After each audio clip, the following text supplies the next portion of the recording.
Welcome to Pop Culture Retro, which was recently voted the 15th best podcast by the residents of the Golden Years Retirement Community in Boca Raton, Florida. Each show, we'll revisit some of your favorite pop culture memories with insider and outsider perspectives. Now, please help me welcome your hosts, Ike Eisenmann and Jonathan Rosen. Hello, and welcome to another edition of Pop Culture Retro. I'm one of your hosts, Jonathan Rosen, along with Ike Eisenmann. Now, we have had a lot of guests on who I've been thrilled about and been huge fans of, but I have to say that I've been seen more excitement from my friends than I think just about anyone that we've ever had on. And I get it because I'm being transported back to my childhood right now. So we are absolutely thrilled to welcome two fellow Brooklynites and the stars of one of my favorite shows growing up, Carole Demas and Paula Janis, better known as Carole and Paula from Magic Garden. Carole and Paula, thanks for joining us.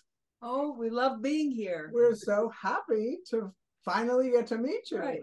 Yes, I'm thrilled. And I just want to start by mentioning, I've been corresponding a little bit with Carole, and I spoke to Paula's daughter yesterday, and everyone's just as nice as you would expect them to be in person.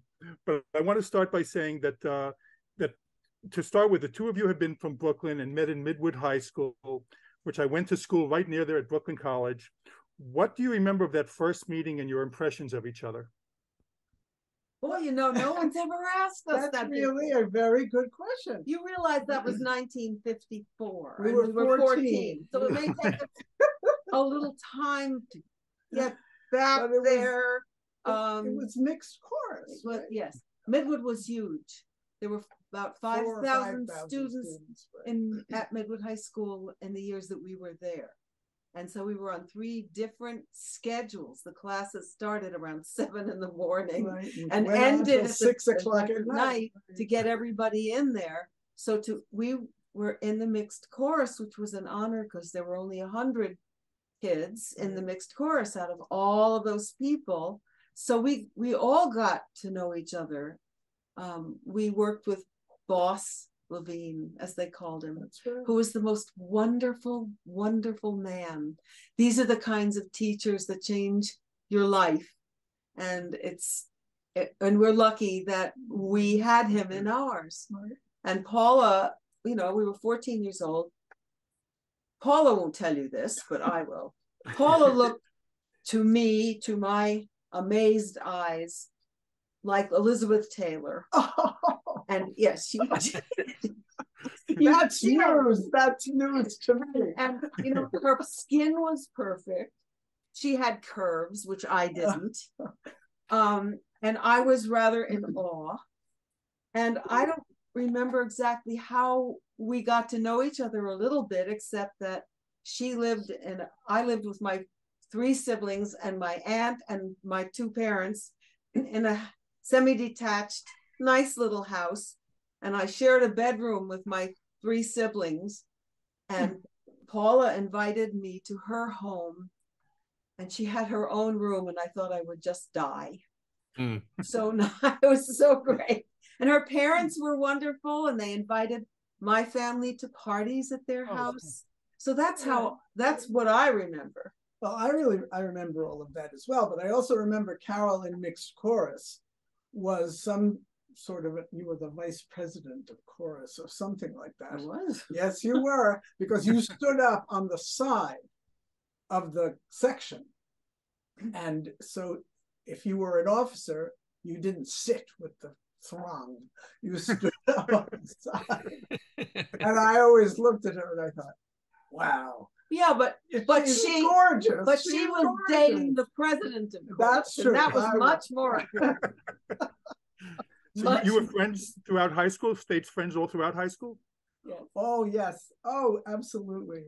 Mm-hmm. And we went to different colleges, but we would still see each other at vacations and holidays and whatever. And then, surprise of all surprises, we get to graduate school at NYU. And we're in this gigantic history of education class, with like 300 students, because that's what happened at NYU. And the teacher is actually calling the roll at the first meeting of this class, the professor, and he's calling Carole Demas. Carole Demas is in my class. And then she hears Paula Rosen, because that was my name at the time, Jonathan Rosen. Yes. Anyway, we became hysterical. And we both still lived at home at that time. I was engaged and I was married within the year, first time. And we used to travel back and forth on pretty much the same subway. You know, she had to go a little further than I did. So that, you know, that was the beginning of being closer again. And we were both headed for early childhood education. I had taken a few courses as an undergraduate, because I was engaged to a man named David Hall, who was going to college on the GI Bill, and he seemed like such a man. You know, that 4 years of difference in age is at that time in your 20s makes a big difference. And I was crazy for him, and so I was going to try and help him through law school by teaching school, even though I had discovered in a show at the University of Vermont, playing Julie in Carousel, a moment happened where I suddenly thought, for all the other thoughts about what I might do with my life, I suddenly realized who I was. It just came over me all over. I just thought, oh my God, this is what I'm supposed to do with my life.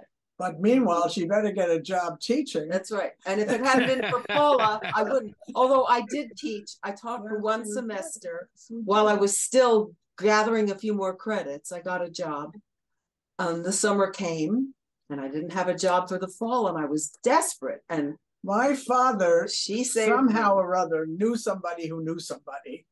And I was given a job teaching kindergarten under the Brooklyn Bridge in Brooklyn, PS 7, which was older than Brooklyn. I cannot even tell you how old the school was, but I get there and the principal, who has 3 hairs widely spaced, pulling out these 3 hairs because this is a double kindergarten.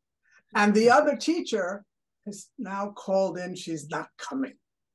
She was pregnant. She was pregnant, and you weren't allowed to teach in those days, if you can even remember that. Right? You weren't allowed to teach if you were pregnant. Can you imagine? So, of course, I get on the phone. I say to the principal, I call Carole, who I know is looking for a job. She comes steaming down to PS7. Of course, he takes one look. He says, "You're hired." And there we were, the 2 of us, in a giant classroom with 50, count them, 50 children. And we didn't know one thing. We didn't know what to do. So we sang songs and we jumped up and down and we told stories. None of the things that we were prepared to do as teachers really were appropriate for these kids. Right. None of them, they were still gaping at the size of the room. They had never been in an institution, which, you know, before, except maybe to go and get shots with their, you know, so they were terrified already that's where they were. A lot of them didn't really speak English. They had no preschool, they had no nursery school, and our job was to prepare them for first grade. They weren't used to being read to. They didn't have books. They didn't handle books. They didn't know how to put a pair of kitty scissors on their fingers, and they never had a lot of crayons. And then, I mean, they really, really were kids who had very little. And although some of them came in their best clothing at first, because their parents were so proud that they were going to school, and they felt that they should be all, the little girls were in their, if they owned a party dress, they were wearing it. And we looked around at this room, which was not very accommodating in the cleanest way. And we thought, we have to reach their parents and tell them, send your little girls to school in something they can kneel on the floor in, sit on the floor, you know, and stuff like that. So that, you know, one step at a time, they made themselves at home with us. And there were 50 of them. twice a day. Yes, we had 100 50 altogether. in the morning and 50 in the afternoon. Right. So right. And in the winter, we had a whole long ideas about what we were going to teach them in a day. But of course, they all came in with their boots and their coats with the zippers and their mittens and all that stuff. And by the time we got the boots off and the coats unzipped and the mittens off, and then about half an hour before it was time to go back, we had to put them all back on again and make sure that everybody got the right jacket and the right boots and the right mittens. So I guess I don't know how that compared with the average kindergarten teacher's experience, although Paula went on to teach for many years and had the equivalent of a PhD in additional classes and stuff. And I got, very lucky very early in my career, and suddenly I was auditioning and getting things, and except for subbing in between, I didn't go back to teaching. No, but still, we saw each other all the time. So Carole, you were the first one that was approached by WPIX about doing a show then? Right. Yeah, this is, jump forward almost 10 years. And by that time, I had played Louisa at the Sullivan Street Playhouse for 2 years and gone back in now and then when they wanted me. I'd worked with the Penn State rep. I had been out to ACT in Seattle to do 2 shows. I'd done a lot of things, and I'd done an NYPD, which was a program at the time, and a Route 66 and a lot of commercials and stuff like that. So they're looking for somebody to do a show, and they call my agent and say, we're very interested in Carole. Will she come and talk to us? When I got there, they told me it was a cartoon show. And they had a bunch of old cartoons. Some of them were fun and funny, but they were not what you would consider of educational value of any kind. And actually, do you remember the cartoons with all the little mice running all over the place? Did you ever see any of those? Or are you too young? They're too young. I'm not sure. But anyway. there was always a mouse in a cartoon soon somewhere, in those days. So that's what I thought of. And I thought, they want me to host all these little mice running around. What am I supposed to say to them? I thought, all I could think of was Paula. I thought we could do something so much better than this. I mean, we could really make a contribution. We had discovered that singing together, our voices had a really wonderful blend, and we could tell stories up one side of the day and down the other, help children prepare to read by making them friendly with books. There was all of this had gone on for us, and I thought we could do a show together that would be so much better than what they're talking about. And then there was a little voice, inside that was saying, "Shut up, Carole, you're talking yourself out of a job." But unfortunately, she did not shut up. She calls me on the phone and she says, "All right, we have to go in there and show them what we can do." What? Who? What are we showing them? Just put something together. And she did, because she was actively teaching at the time.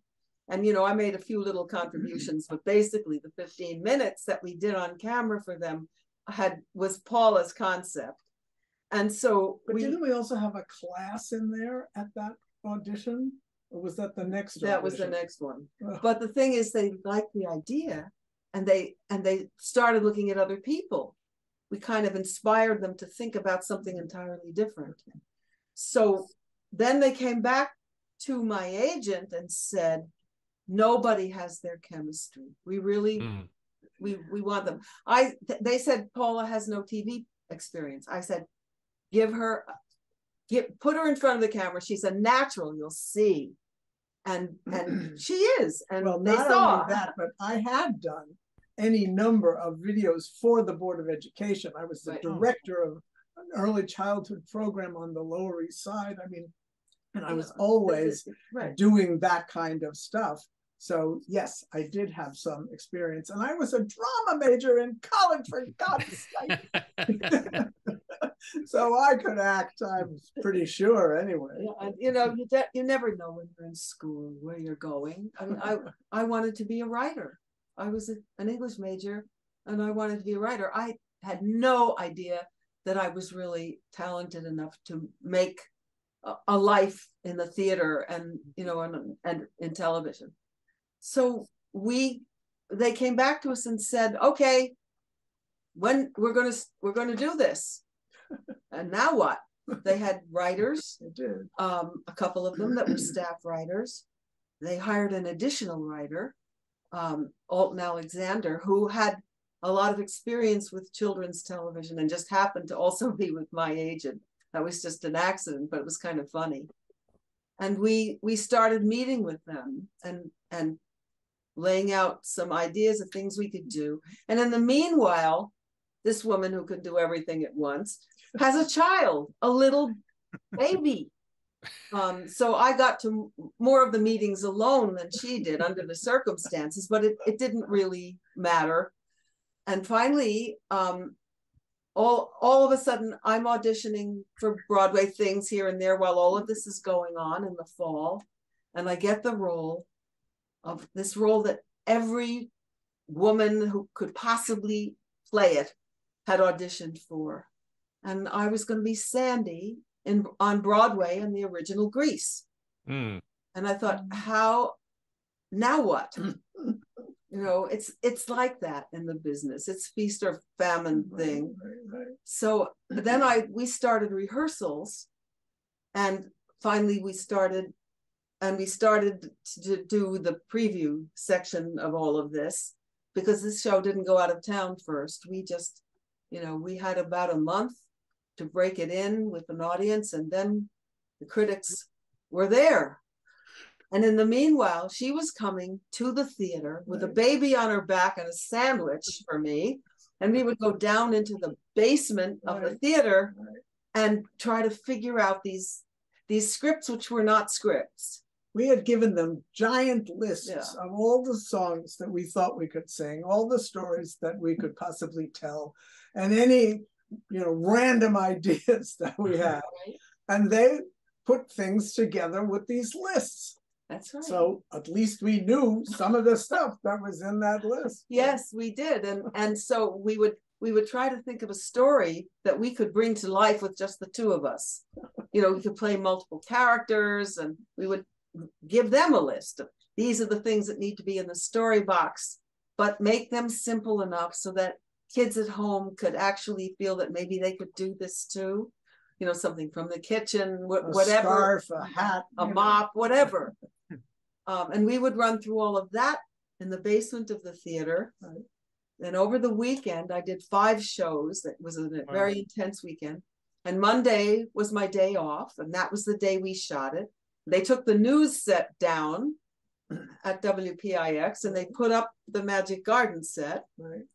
And we got there at the crack of dawn, you didn't have your own thing. You had to share this. You had to share this set with the news. Well, the news was moved. News was every day, but we were only once a week, so we were not left standing. The set, on Monday, which was a complicated set. I mean, the tree, the shed, the story box, everything. Right. It was a serious set.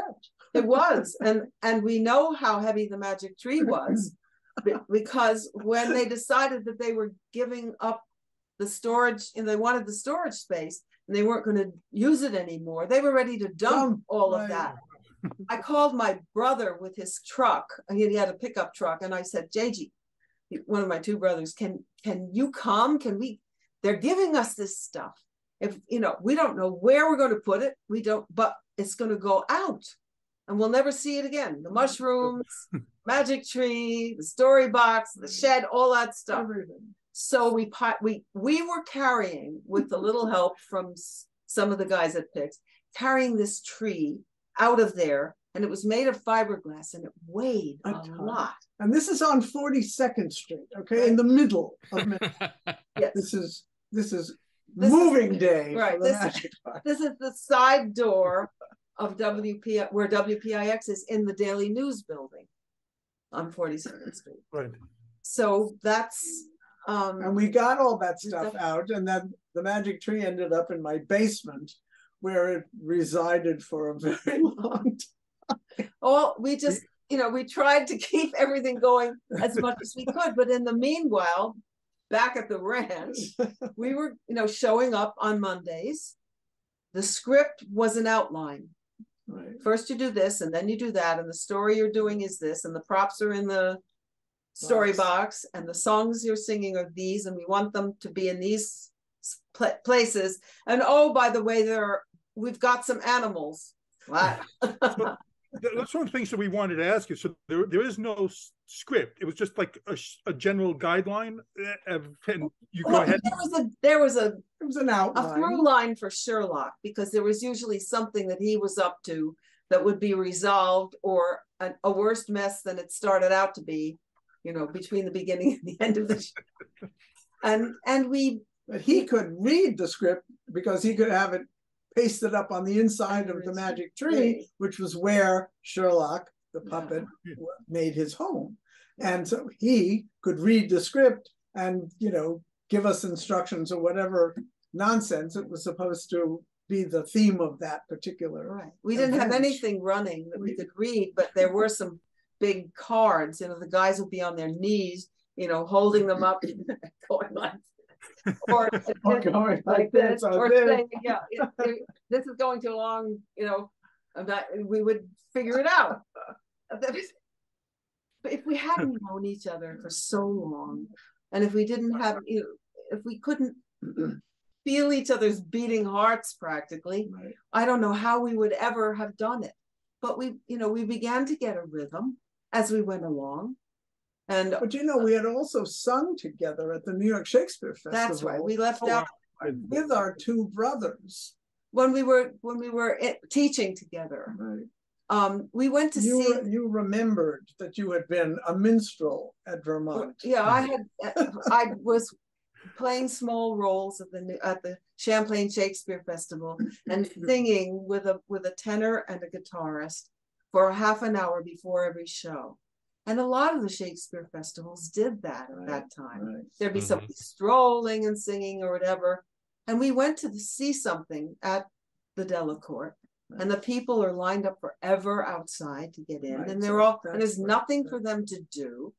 And so, I said, we could do this. We could sing to them while they're standing on the line waiting to get into the theater. This is what happens when you're so green that you actually think something might happen. And we hadn't even told our brothers yet. Well, they're always the last to know. Right. Mine was a tenor and just out of high school, and hers was a baritone, and both of them younger than we. And so we decided to give it a shot. So we wrote a letter to Joseph Papp. Right. Dear Mr. Papp. Dear Mr. Papp. Right. And we had some jumbled up credits between us. Most of them her brother Alex, who was the youngest one of all. Right. I mean, he was a fantastic voice soprano, one of the greatest this country has ever had, actually. And so he had sung all sorts of credits with the Washington Opera, and here, there, and whatever. So our combined credits include, and they called us that we didn't have cell phones then. They called PS7. They called the office. We're in the kindergarten, right? Jumping. And somebody comes running up breathlessly saying, the New York Shakespeare Festival's on the phone in the office and they want to talk to you. Well, we couldn't just both run out. We had 50 kids sitting in there in the room. So I sent her. And I went. And yes, and yes, and yes. And well, we'd like you to audition. Can you come? I think it was something like 10 days later. Okay. I said, oh, sure, we'll be ready. One little hitch. We hadn't told our brothers. And we certainly didn't have any music that the four of us could do. I called the University of Vermont, the head of the music department there, who had supplied the music that I sang for the Champlain Festival. And I asked him, I said, here are our ranges, and here are the songs that I think we could do. And do you have time to send, some arrangements for us? Well, he cranked it out by hand in pencil, on music paper, all of the parts for 4 songs. And we went to Paula's house because she had a piano. And I actually I called my brother, she called hers. Are you doing anything this summer? My brother was trying to graduate from college, I believe. And mine was trying to graduate from high school. And they came. So you accepted without checking with them first. Right. Well, we could have done it without them if we had to, Right. but we just thought they're never going to call us anyway, so it doesn't really matter. And then they did. So we got together in Paula's house, and we took out the music, and we opened our mouths together, and we nearly fell over. It was amazing. So amazing. The blend was just... I mean, we had soprano, alto, tenor, and bass. Yeah, and the music arrangements were wonderful, absolutely so legitimate. Yeah, and the sound of the 4 of us together, we all looked at each other like, went, "Holy cow!" So we learned stuff, and then we thought, this is in a little room in a house. What does it sound like outside somewhere? So we went to Riverside Park. Was it Riverside Park? And we corralled nice, sweet old people who were sitting on benches and asked them if they'd mind if we sang to them. They didn't mind at all. So the day came when we had to go audition. And the only fight we had in that stretch of time was what to wear, what we should look like. The important things. Right. So we get to the Delacorte, and Colleen Dewhurst is on the stage, and she is rehearsing Cleopatra. And I just thought, I think I'm gonna faint right here. It suddenly was too real, What are we doing here? This is crazy. But they called us, and they were sitting in the front row of the theater. And the 4 of us come marching out. There's a picture actually behind me of what we looked like at the Delacorte Theater, singing. Theone Aldrich, who was one of the great costume designers on Broadway forever and ever, made our dresses and the shirts for the boys. But when we did our audition, we knew 4 songs, okay? And we thought, if they want any more than that, we're not going to be able to get anywhere. But we sang 3, and they said, "You're hired. When can you start tomorrow? Here's a date. Be here Friday." But singing outside on the line, which was our original plan, was absurd because nobody would let you walk. They made big circles around us, and the whole line became jammed up. So they sent a mounted policeman to escort us along the line. Wow. It didn't work any better. So that ended up putting us inside, in front of the stage, and ultimately on the stage. The Parks Commissioner was not happy about our being out there, because a lot of people who weren't planning to go to the festival were hanging around to listen. And he kept saying, like, "Who are these people and what are they doing on my lawn?" Right.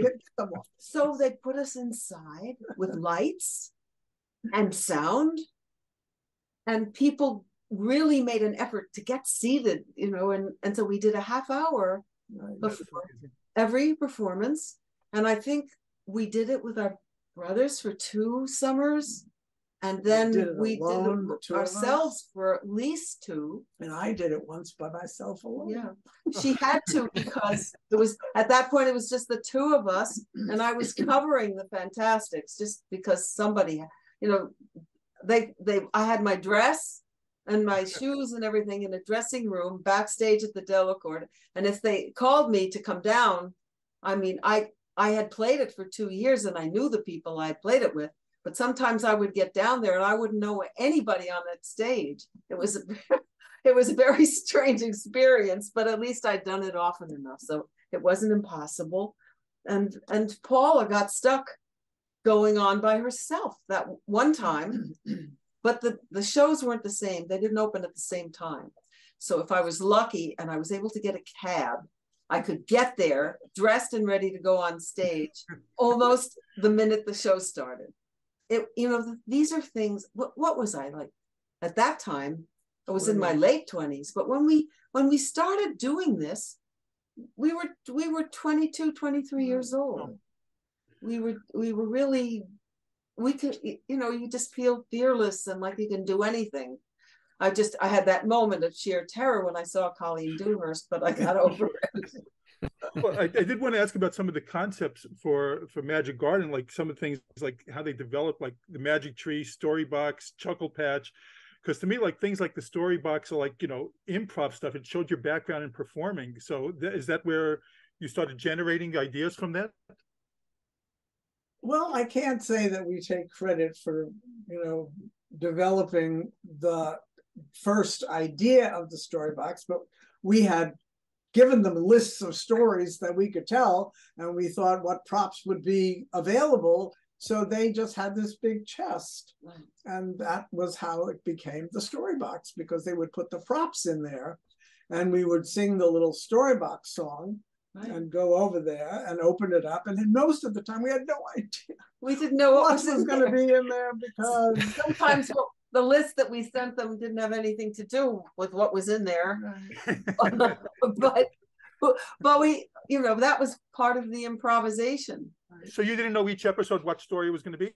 We knew what story we were going to, but we just didn't know what the trimmings were going to be. Well, there are going to be ears and beards, because I wore this red beard most of the time. Yes, it did. And it never tasted good to begin with, so I can't even tell you. It was kind of awful. And the songs were our idea. Every once in a while, Alton would come up with a song for Sherlock, but most of the songs were songs that we knew we could do, and the whole point was that we did them live, and we did them in real time, and we did everything live and in real time. There were no fast cuts, and there was, teachers were complaining up, down, and sideways that kids had no ability to focus, that they had to be doing a different song and dance every 2 minutes. And we were trying to extend their attention span. So we would have 5 minutes to do this and 3 minutes to do that. And teachers really felt that we made a contribution just in terms of that format. And then, of course, there was Sherlock. Would you like to see him? He's here. Oh, absolutely. Oh, wow. Oh, yeah. I mean, he is. Now, I'm no puppeteer. And don't look at his flopping head. He looks like something terrible just happened. But, Carrie and TB, we should really tell you about him. Paula will tell you about Carrie. Well, she struggled. Won't you? Won't you, Paula? Carrie, a puppeteer, who also was on another television show with a puppet called Rags. And he was so talented and he was so clever. And he just fell right into our midst. And we knew instantly that this was certainly somebody that we could work with very well. Right. And he when he auditioned, he didn't have a puppet to audition with. Right. So over the weekend, he made the first Sherlock, which this one is the one we used on stage. Took quite a beating with all the traveling and everything. But he made the first Sherlock, and Paula actually was able to duplicate it for some shows that she did while I was working in California, and she was doing birthday parties and all kinds of things. And she made a Sherlock, but she'll tell you what it was made of. Because the original Sherlock was made of a pink bath mat, half of a black rubber ball, the kind that you would Spalding ball, cutting it in half. So his nose was this black rubber ball, and his body was made of a pink bath mat. So I trotted myself out to, the bed and bath store, and I got a big giant pink bath mat, and I came home and I cut it up and I made a Sherlock, and it wasn't bad. It was pretty damn good. It was not easy. It's more tricky than you think to be able to get your hand in there and operate it. It's not a sock puppet. It's a real giant animal. But Carrie managed to give Sherlock expression and life. When the eyelids didn't work, there was nothing about this puppet that did anything but, and yet he had in Carrie's hands, he was real. And he could sing too. So yes. That was also we used to go and see Carrie singing in nightclubs, wearing bell bottoms and the whole 9 yards. And now he's a very religious man and living totally differently. And yet when we do live performances, there he is, knocking everybody out just the way he can. So the Sherlock that I have here was made to be on stage. And so his whiskers are quite showy, whereas the one that we had on camera was pipe cleaners. And they were always falling off. And people thought that I was being very affectionate and sweet with Sherlock because I'd be patting him on the cheek, but actually I was sticking them back on. But that never happened with this guy. So here he is. Oh, wow. I can't even, I mean, I really hate speaking for him because I don't have Carrie's voice, but I'm Sherlock. Hi. Carrie also operated the puppet that we added after a while, whose name was Flapper, and he was a bird, a very colorful bird, and he had one on each hand. And only one time did he ever mix up the two of them, and I don't think anybody. No, right. And the voices were totally different. Right. Of course, they couldn't sing together. But he's absolutely the kindest, most loving, great man, and is so talented.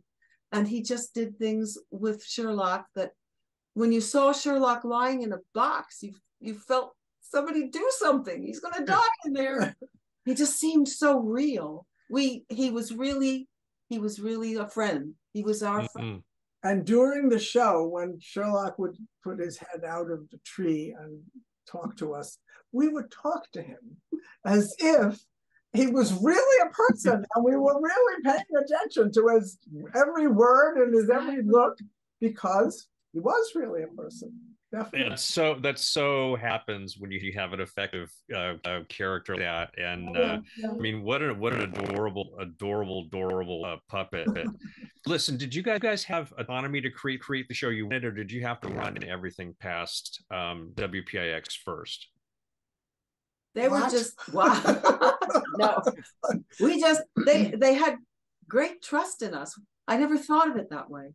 No, but I guess we were, wise enough and experienced enough to know what not to say, and we just got on there, and we put our love for each other and our love for the job and our caring about the kids out there together, and we just did it.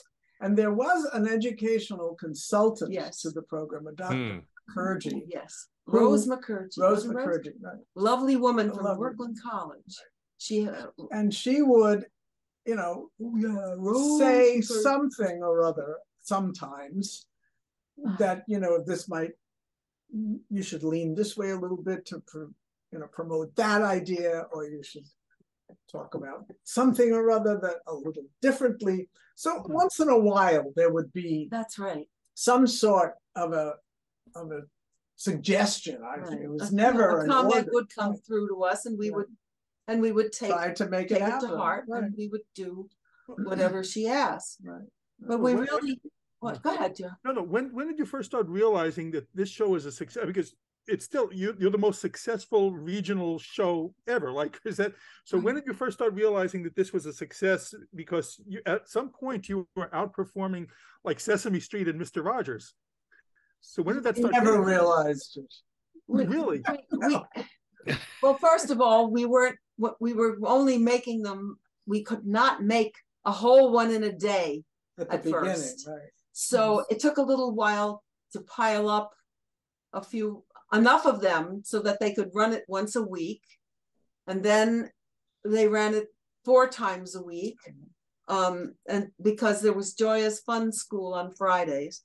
And then ultimately they ran it 5 times a week. Right. And television ran in 13-week cycles in those days. So we had 52 shows, and each one ran 4 times a year. And kids loved, oh, here comes, a favorite one after they, and the great thing is that little kids grow up and they move on to superheroes and girl stuff and whatever else, and others are still coming along. So the show had an audience that actually grew over 12 and a half years of time. And the thing that's so nice is that parents, first of all, they blessed us for the half hour a piece that it gave them, but they also enjoyed it. And they told us so. They said, I can't watch it. So as long as I know that it's safe for my kid to be watching it, that's good enough for me. But our show, they actually watched and they commented on it. And somehow they always knew that we were really friends, that wasn't just a made up television, idea, because I think we were so casual and the script was so loose that only a friend could really get through it, So Paula was raising Victoria, the first of her 3 children. And I was doing 8 shows a week on Broadway. And I would we'd both stagger on Monday into PIX. And we would discuss some stuff that we hadn't talked about during the week while makeup and hair was going on. We wore our own clothes. That's why, I look at them now and I think about how hideous they are. And yet they gave us $100 for wardrobe to buy some clothes. Wow. For 52 episodes. Yeah, go crazy. Just and yet, go crazy. We see people now who say, "Oh, those clothes were so cool." Well, for the time, I guess they were. Well, we wore exactly the same outfit for the first dozen episodes. And I guess they got sick of it and said, "Here's $100. Go get something else, for goodness sake." So they never wanted to, because it got so successful. Because I'm amazed now looking at it that there were only 52 episodes. Because I just watched it all the time. It never occurred to me. So they never wanted to say come back and do more. Well, we did do a Christmas. Right, but that was years later. It was just on yesterday. Right. And then we did something called The Magic Garden Still Growing, which was a whole lot later, right, with look backs at things. And I guess it worked the way it was. Why should they spend money to make more if they can keep running the same show every day? Because kids outgrew it and new kids came along and it was new to them. Right. The only reason that it stopped was because WPIX had a new program director who decided that they should be running things that made more money. Because, in order to satisfy some of the regulations that were in place, or at least some of the beliefs about how children's television should be done, we didn't have commercial breaks. Right. We had a break near the top and one right before the end, and that was it. And those are public service announcements, right? So when we made our first record and we were selling it by mail, we actually paid back to them what little money they paid us for doing it. We bought the time in those little spaces so we could run a spot for our record. Magic Garden record, right?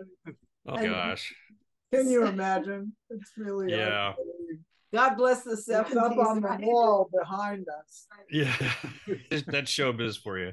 That's right. That's right. We really, it started after a while. I was in LA a lot after we had made all of those, and working in television. That's when I worked with you. Hmm? And I would come home and realize that people were giving me a double take on the street. I still had the hair, which we eventually gave up, but we did all the shows in that long hair. And I realized, my God, people must be seeing it. You must be watching it. That was the first time I really realized that it was beginning to become very popular. Mm-hmm. That's around the time that we started doing live performances. Yes. And people would bring their kids, and we would do 2 and 3 shows a day in big houses, 1,500 seats maybe. And after every show, we would stay and sign autographs. Mm-hmm. Wow. Every one of those 2,000 people that was in the audience. Or Oh side my records. goodness! They were buying. Wow. They were buying the albums. We had an hour between. We had barely enough time to get a drink of water, run to the bathroom, and get back on. But we were younger then. You mentioned the Christmas Terribly. episode. This is the 50th anniversary. Right, that's what we mentioned. The 50th anniversary, amazing. Right. Now, And now, I mean, we just did 2 shows, October 23rd, at a theater in Mamaroneck called the Emmelyn Theater. It has 500 people came to see us, 2 shows, 250 each. They were sold out. And who's sitting in the audience, you ask foolishly? It is the grandmother who was the original mother, the mother who was the original child, and the new child who's going, why does my mother know the words to these songs? Why does my grandmother know the words to these songs? It was astonishing, but it was 3 generations. Amazing. And most of the audience were grown-ups. They were like, This time, yes, Sure. fewer children and more grown-ups who were all absolutely 5 years old. Right. And they were so cute. Yes. We had done 2 shows in Woodstock and 2 out at Bolton Center on Long Island toward the end of 2019. And then everything closed down. We also did Chiller Theater, which is an autograph show, at that last spurt of energy. And that was the first time we'd ever done one. It was 3 days and the line never stopped. It was really incredible. All of these people, and some of them, I wish you could have seen them. They were hunks, these guys. And they were with the earrings and the tattoos and the hair and the whole, or none. And they would come up to the table and they could hardly speak. And they were 5 in years tears, old again. some of them. I mean, we were just looking at each other and think, is this really happening? This is the sweetest damn thing you'll ever see. So, okay, and then came COVID, and that was done. And so we hadn't been out there, to be seen live for all this time until October that just went by.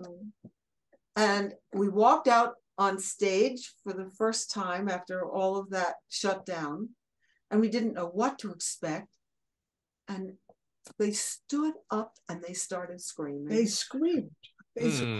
We thought, that's great. The set fall down? What happened? What's going on? Did we leave our pants in the dressing room? What is this? They were just so happy they didn't know what to do with themselves.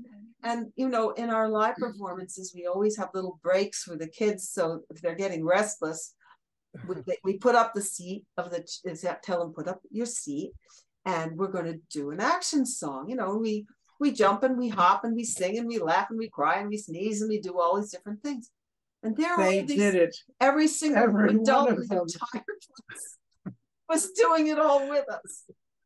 It was really nice. When we started to start the show with the Magic Garden song, and then we sing the Hello song. And they sang, I mean, people have told us all these many 50 years that we call it, you never said my name, itis. Because we would sing a hello song on the show. And then we would say hello to, this one, that one, and the other one. And apparently kids were sitting at home all those years waiting for us to say hello to them. And they didn't hear their name, or they did. I mean, a lot of them did hear it because we said, Bobby and Freddie and Patty and Janie and all of the rest of them. Right. But they are still waiting. Yes. They'll stop us in a supermarket when we look like absolute dreck, and they want to turn on their phones, and we sing them the hello song. Oh, and speaking of that, we have one. We need to do Jonathan and I. Yes, we can. Are you guys ready? Oh yeah, absolutely. It's nice to say hello. Oh, it's Nice to say hello. Hello, and how are you? It's nice to shake your hand. Shake hands, shake hands. It's nice to shake your hand. Shake hands, and how do you do? I'm fine, me too. We're fine, and how are you? I'm fine, me too. We're fine, and how are you? Hello, Jonathan. Hello, Hello. Oh, that's fantastic. Oh my gosh. That's my Hanukkah gift. Thank you. Oh yeah. Absolutely. You have made Jonathan's decade. We learned gradually how important it was to people because of encounters that we had. And should I tell them about the lawyer? Of course, that's a great. Of course. Okay. I was in one of the giant courthouses, downtown Manhattan. Steps go. They're just very overpowering places, and I had to do a deposition. Now I'm an actor. I shouldn't have been worried at all, but I was very nervous because this was for real, and I really I didn't want to screw it up. So I worked with my lawyer what to say, and how to answer their questions, and I thought when I left that it was under control, and I'm running for my car because the parking lot is a fortune, and I see a person sort of coming up toward me as I'm coming down. And he's carrying a briefcase in each hand. He's wearing a three-piece suit. He has a very lawyerly looking woman on each arm, and they're wearing their suits. And he passes me, and then I hear this voice, and he looks at me like he recognizes me. I really didn't understand what was going on. And he get past me, and I hear this voice say, "You never said my name." And I think, oh my God, what did I leave out? I thought I did a good job. I was nervous, actually. And I turned around, and he said, "I watched every day, and you never said my name." Well, it was sort of a relief. Yes. And then I asked him, "Well, what's your name?" And he said his name was Bertram? Alphonse. And I knew I can't fake this. I know we never said hello to Alphonse. So I said, "Well, maybe we can take care of this right now." So I sang him the hello song. One of the two women thought he'd lost his mind. The other knew what was going on, and she just couldn't stop laughing. And I sang him the song, and I said, "Hello, Alphonse." He was just like grinning from ear to ear. He picked up his briefcases. He looked at me, he smiled, and he said, "Oh, thank you. Now I can get on with my life." and off he went. So that's become a favorite story to tell because it kind of sums it all up, that people remember our show in this dear way, and it's still meaningful to them. Absolutely. Well, you there's talk now about that I read about that there's going to be a new animated version, which I saw, Mariah Carey famously tweeted about. So what can you tell us the status of that, the new Magic Garden? Well, it is definitely still in the works. Making a cartoon is not an easy task, right? And they decided that we would be little Carole and Paula, not grown up. About 7 years old. And, live next door to each other and have the garden to play in. Anyway, they have created a little short version of what they hope, so that is constantly being marketed now to these people who are the cartooners, as we call them, have 35 Emmys between them all. So they definitely know something about television programming. And we were very much amazed and thrilled when they approached us and asked if they could get this organized. So we're all waiting breathlessly, but we'll see what happens. They were fans. Right. And now, they've worked for decades in children's television and won all of these awards. They have a show running on PBS right now that's going very well. They recently got a grant to do something else, but they're not wanting to give up this dream of theirs to bring a new Magic Garden to a new generation of children. And they have a lot of faith in animation, and they feel that kids, especially young kids today, really love it. So, we would like for it to be pretty good, animation, and so would they. The good news is that because they're so experienced and so respected, they can knock on any door and it will open for them. It's a matter of what is wanted out there. What's the thing that the stations are looking for. But they have great faith in this plan.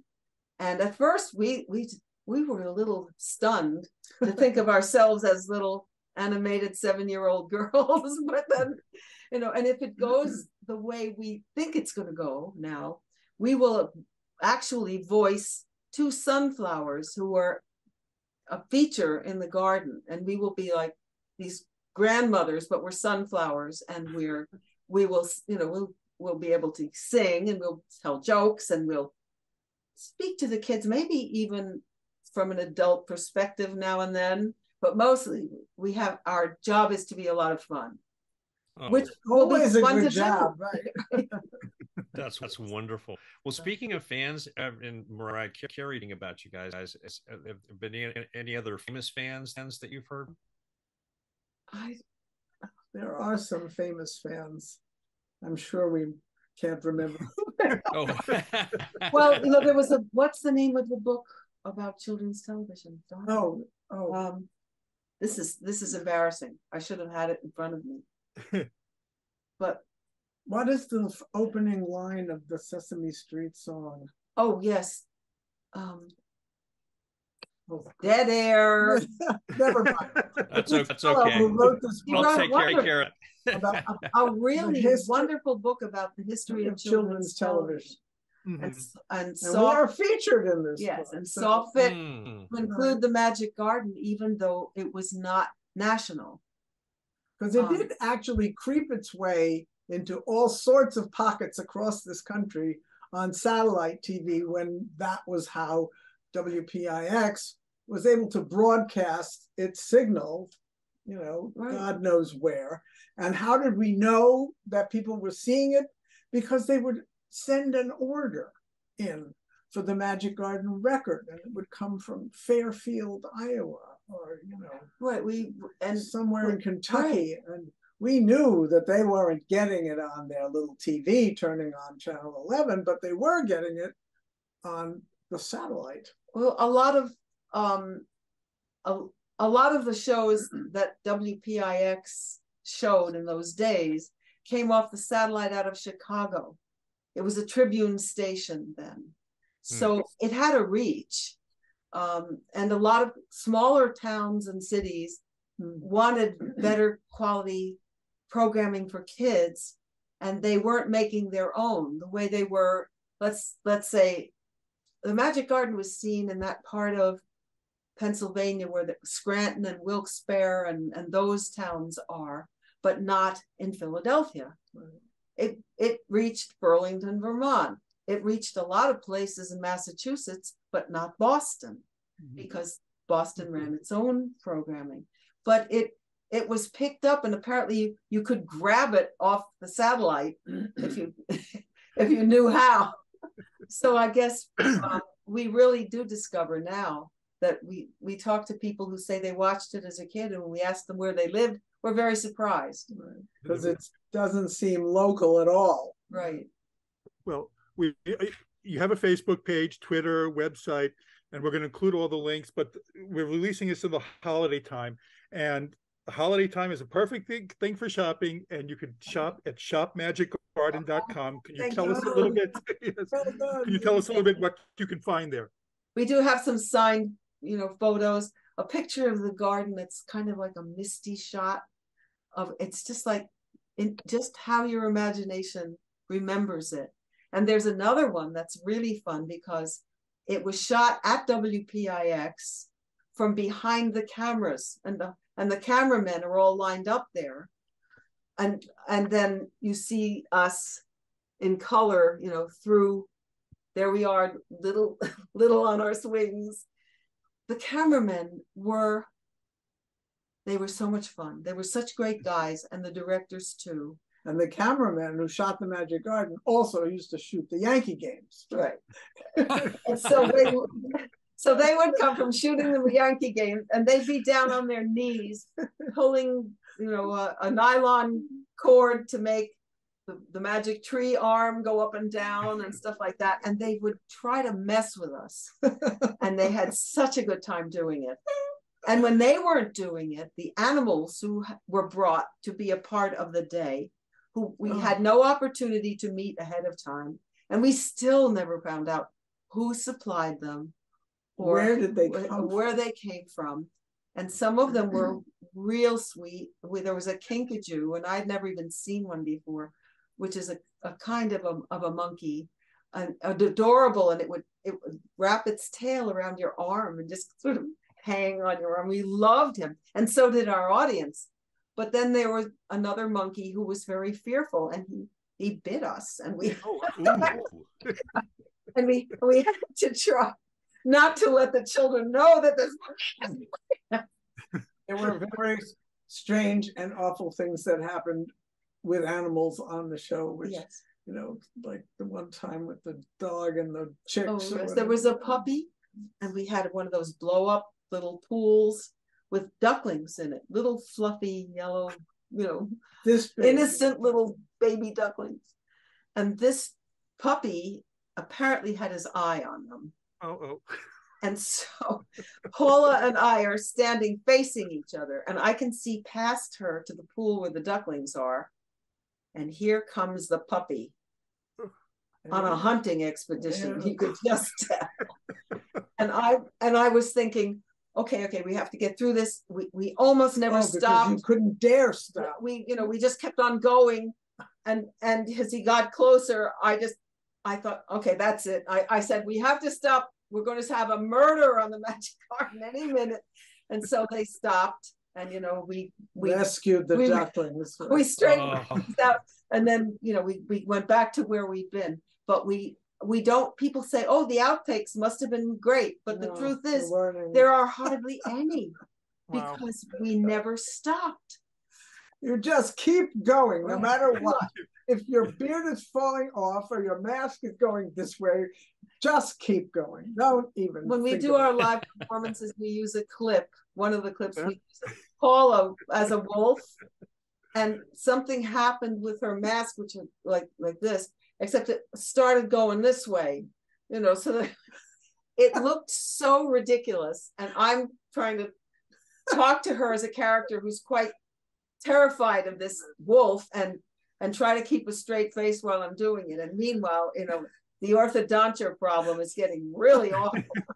And So when the audience sees this in our live performances, you know, some of them remember it and they just start to giggle. It's fun. I wish we had more stuff like that, but it's right before the holidays, and you mentioned the Christmas episode a little bit. Carole was telling me that there was like basically a Christmas miracle that it was found. Even can you tell that story? It was lost for right. They didn't know it was lost. They just weren't running it. And they ran it a couple times and they loved it. And it was made almost 10 years after the first ones, and it was an hour long, and we had an outdoor scene in it. And everyone thought it was great. We even got a nice little review in the papers, in the newspapers for it. And I'm not sure, but I have a feeling we were actually nominated for a local Emmy for that show. And I really wish I could find out, because we can't brag about it if it isn't true, but we just don't remember. But anyway, they lost it. They lost it. And a couple of decades went by and they didn't run it. So then one day we get this call from Rolando Pujol, who was a fan of ours as a child and was now working at PIX. And he's a brilliant man and kind and funny and dear, and we just love him. And he has moved on from WPIX now, but he checks in with us to see how we're doing. And he was in his office, and in comes a janitor, someone, you know, who's responsible for the building, and says, "You have the building is flooded. The building is flooding on the lowest level, and you have a sub-basement storage vault down there, and water is getting in."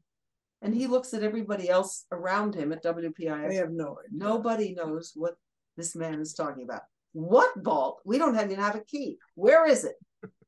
So he goes down there with these people thinking, this is ridiculous.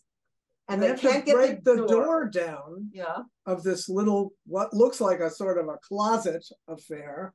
And they break the door down, and the floor has got this much water on it. But on the top shelf is the Magic Garden Christmas special that had been lost all these years.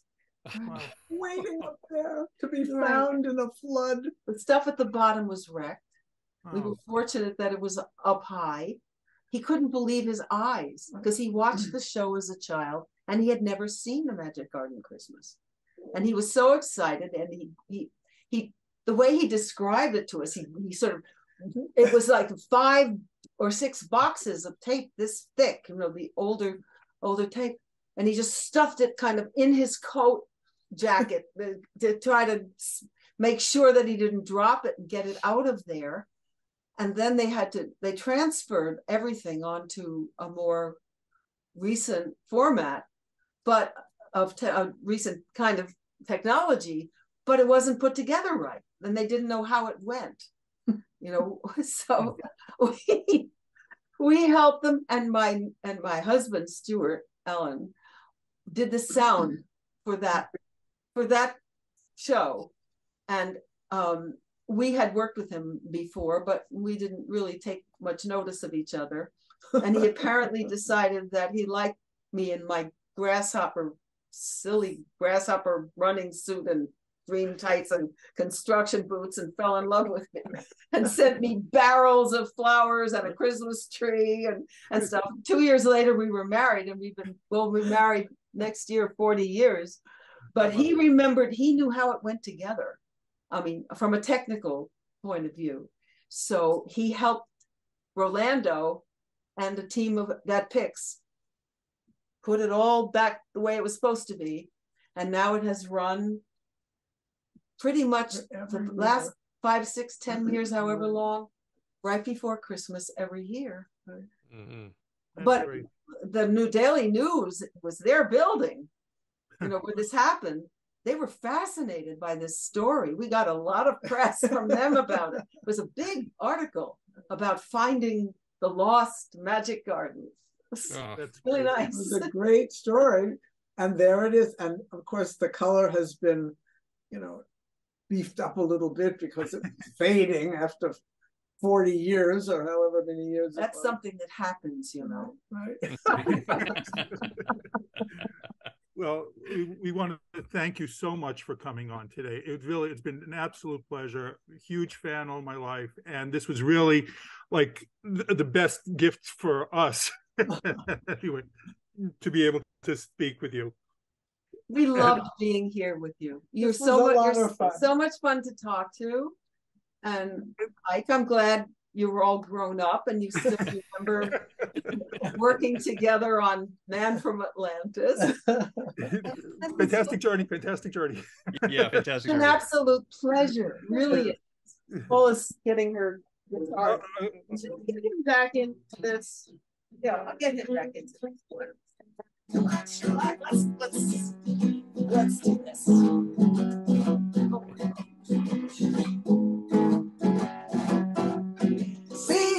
See ya. Hope you had a good time. Hope you have a real nice day now. Hope we get to see you again. See ya. Glad that we could spend a while. Glad that we could say hello there to ya. Hope you have a shiny day. Bye, everybody. La la la la la la la. So long. La la la la la la la. Goodbye. La la la la la. Thank Bye, you, everybody. Again, this has been Pop Culture Retro. I'm Jonathan Rosen with Ike Eisenmann. And again, a very, very special thanks to Carole and Paula. And please subscribe and happy holidays. Thank you for listening to Pop Culture Retro, where no one was hurt during the making of this podcast.